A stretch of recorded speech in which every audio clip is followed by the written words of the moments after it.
Bonjour à tous, bienvenue sur ma chaîne, bienvenue aux nouveaux abonnés.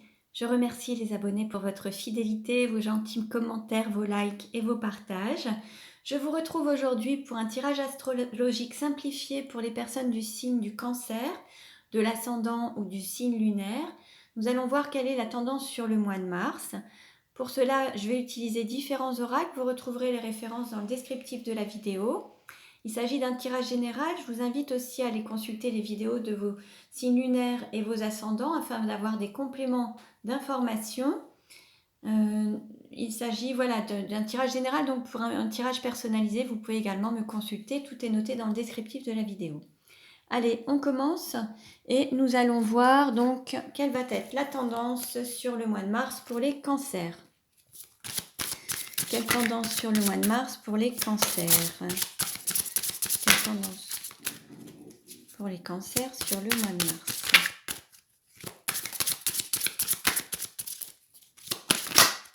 Allez, on va prendre celle-ci.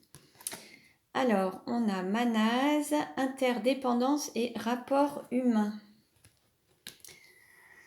Alors là, on va voir un petit peu. Peut-être qu'on a certains cancers qui sont très axés sur le côté social, les rapports humains. Et puis, il y a le fait d'appartenir peut-être au tout, d'être vraiment dans une forme peut-être de dépendance des autres également. Ou que tout résonne. On va voir un petit peu. Je vais vous lire le texte pour avoir des compléments d'information. Alors, Mana signifie homme, humain. Elle symbolise l'humanité dans le cosmos. Par sa symbolique, elle incarne l'équilibre, l'harmonie, mais aussi le dépassement du chaos, de l'enchaînement face aux obstacles. Elle peut aussi annoncer les liens, les nouvelles amitiés. Bon, très bien. On continue. Donc pour les cancers sur le mois de mars, quelle tendance pour les cancers sur le mois de mars? Quelle tendance pour les cancers sur le mois de mars? Une carte s'il vous plaît. Voilà. Alors, on nous parle de cage. Lâcher les pensées obsessionnelles, enfermement et obsession avec le chiffre 6. On a peut-être des personnes qui ont tendance à ressasser le passé, à tourner un peu en boucle et à s'enfermer justement à travers des pensées. On peut aussi avoir des personnes qui s'enferment elles-mêmes dans une forme de vie, de zone de confort qui n'est pas si confortable que ça.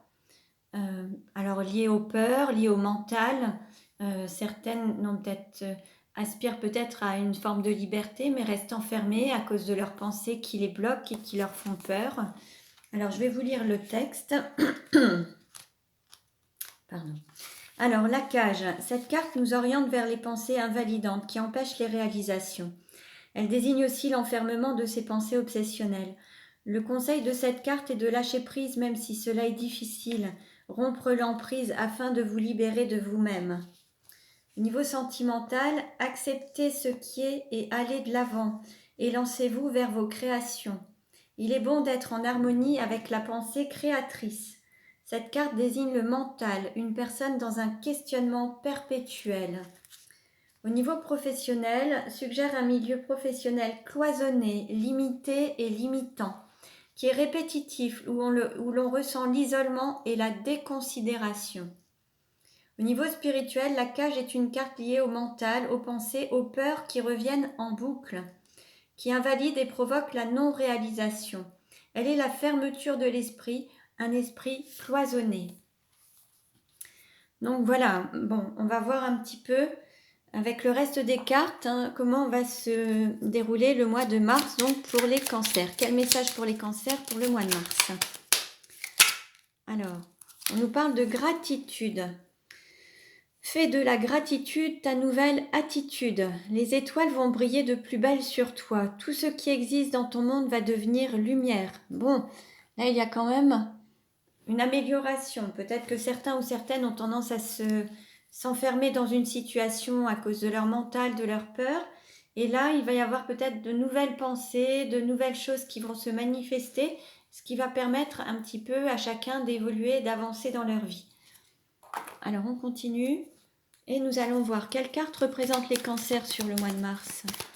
Quelle carte représente les cancers sur le mois de mars? On nous annonce une transformation avec une élévation, prendre de la hauteur sur certaines situations, ce qui amènera à une transformation. Là, il y a des cancers qui vont aller vers le changement. Quelle carte représente l'argent, les valeurs pour les cancers? Alors, on a 2 cartes qui ont sauté. On nous parle d'accords, de promesses d'engagement, contrat d'âme et de sortir du tunnel avec l'amour vainqueur. Là, l'idée, c'est de s'engager vers l'amour, d'aller vers l'amour et de prendre des décisions, faire des choix et se diriger vers l'amour. C'est sortir d'une situation qui n'est pas épanouissante ou une situation sombre et aller vers l'amour. Et peut-être que c'est s'engager avec une personne, mais en tout cas, c'est se diriger vers l'amour pour pouvoir sortir de ce tunnel. Quelle carte représente les études ou l'apprentissage? Alors là, on a plusieurs cartes. Alors, là, c'est peut-être le fait d'oser ouvrir les yeux, se diriger vers ses rêves, voir la vérité en face, se mettre en route pour aller vers ses rêves et les concrétiser, ne plus se voiler la face en fait. Et alors certains peuvent avoir de la médiumnité, de la clairvoyance.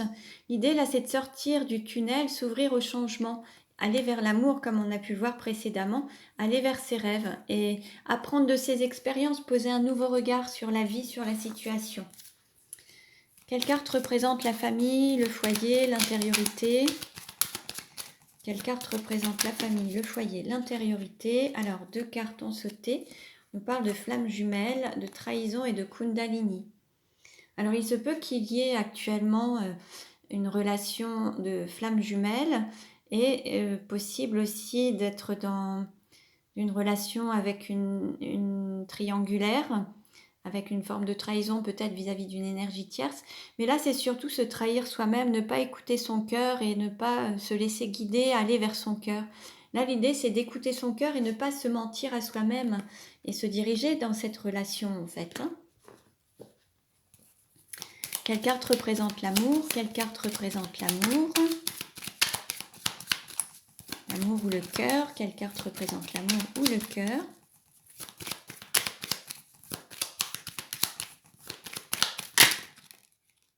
Alors, on nous parle d'amour naissant au printemps. Là, peut-être qu'il va y avoir la naissance de cette relation de flammes jumelles sur la période du printemps ou la renaissance du lien. En tout cas, vous allez donner priorité à cet amour. Quelle carte représente le travail, la mission de vie, mission d'âme? Quelle carte représente le travail, la mission de vie ou la mission d'âme? Alors, on a la Vierge Marie, la protection divine. On va dire que vous êtes protégé sur votre parcours, votre mission de vie, votre mission d'âme, vous êtes protégé. Mais il y a aussi une mission qui relève du divin. Là, l'idée, c'est d'écouter le divin, se mettre au service de sa spiritualité aussi, et d'incarner le divin, d'écouter son âme et d'aller vers le choix de son âme, en fait. Se diriger vers l'appel de l'âme, ce qui vous fait vibrer, ce qui vous met en joie, et c'est votre mission de vie. Donc là, l'idée, c'est de se mettre sur sa mission d'âme, en fait. Quelle carte représente votre autre ou la personne de vos pensées? Alors, on a le rêve bleu, rêver de sa moitié d'âme, se retrouver dans les rêves. Là, en fait, pour le moment, vous rêvez peut-être de votre hôte, mais ce n'est pas encore concrétisé ou matérialisé. Il y a une vie rêvée avec cette personne, mais ce n'est pas encore du concret. Là, l'idée, c'est peut-être de transformer ça, donc avec cette carte, transformer la relation et passer du rêve à la réalité. Quelle carte représente la sexualité? Quelle carte représente la sexualité?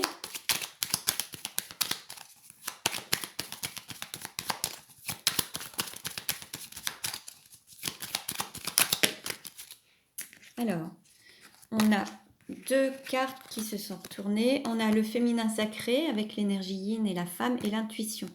Femme solitaire. Il se peut que vous ayez une relation avec une femme qui est seule, qui vit dans une forme de solitude avec peut-être un animal de compagnie, un chat, un chien. C'est peut-être cette personne qui est votre moitié d'âme en fait. Là, il y a cette notion de flamme jumelle avec vraiment son féminin sacré. Alors après, ça peut être aussi un homme d'énergie yin en fait, hein. Vous voyez, ça peut être une femme ou un homme, mais en tout cas, on nous parle d'énergie yin, de féminin sacré. Une personne qui peut avoir beaucoup d'intuition, qui se reconnecte à son intuition et qui a tendance peut-être à être dans une forme de solitude. C'est possible également. En tout cas, c'est bien avec cette personne avec laquelle vous allez sortir du tunnel et il y a cet engagement, hein, cette promesse d'âme en fait, hein. Alors, quelle carte représente les voyages et les déplacements? Quelle carte représente les voyages et les déplacements? Alors, 2 cartes ont sauté. On nous parle d'amour vrai, de réciprocité, de tornade, tourbillon, force de l'univers. En fait, là, pour aller vers cet amour vrai, il va falloir chambouler un peu votre quotidien, chambouler votre vie. Il va y avoir peut-être une destruction pour tout reconstruire, mais pour vous diriger vers cet amour vrai qui est authentique et réciproque. Il y aura des changements, des chamboulements, mais ça va être entre guillemets un mal pour un bien. Quelle carte représente la carrière, la réalisation? Quelle carte représente la carrière, la réalisation?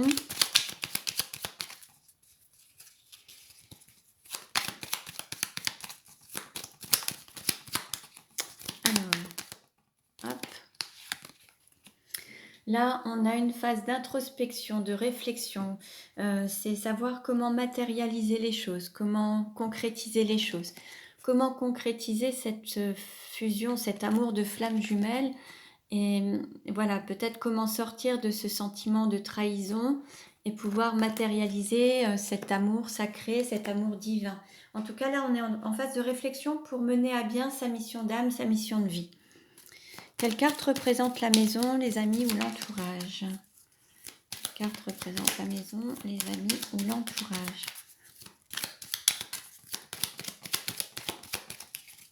Allez, je demande une carte s'il me guide. Voilà. Alors, là, au niveau de l'entourage ou des amis, il va y avoir des retrouvailles. Il y a des personnes qui vont passer un cap, sortir de l'ombre pour se mettre en lumière, retrouver confiance en l'amour et en la vie. Et ça peut être justement le fait de retrouver la foi et d'avoir vraiment confiance en ces relations. Donc ça peut être aussi votre autre avec qui vous passerez ce cap, hein, qui a peut-être un petit peu perdu confiance à un moment. Alors, quelle carte représente les obstacles, les défis à relever? Quelle carte? Alors, on nous parle d'abondance, arbre de vie, généalogie, hérédité. Alors là, il y a peut-être des obstacles ou des difficultés par rapport à des liens familiaux, par rapport à un ancrage d'une vie de famille, voilà, au fait d'avoir enfants, petits-enfants, parents.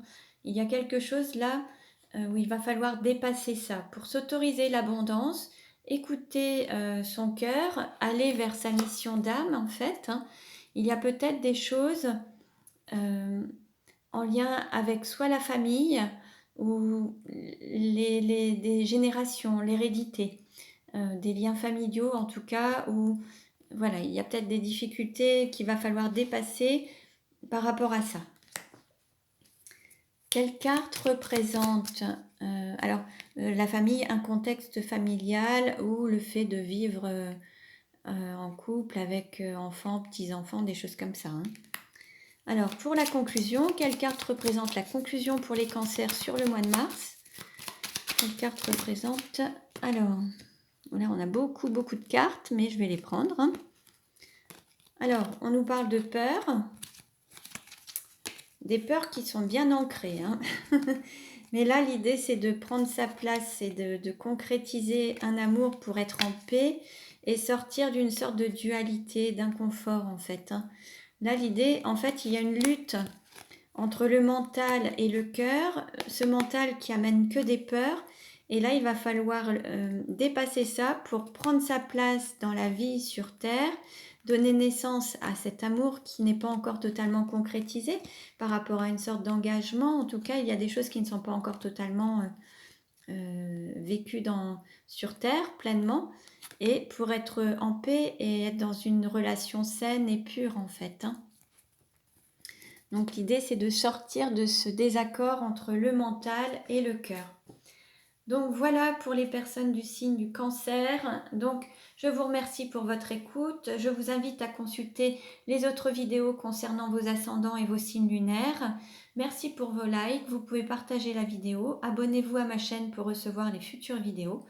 Je vous remercie. Je vous dis à très bientôt et prenez bien soin de vous.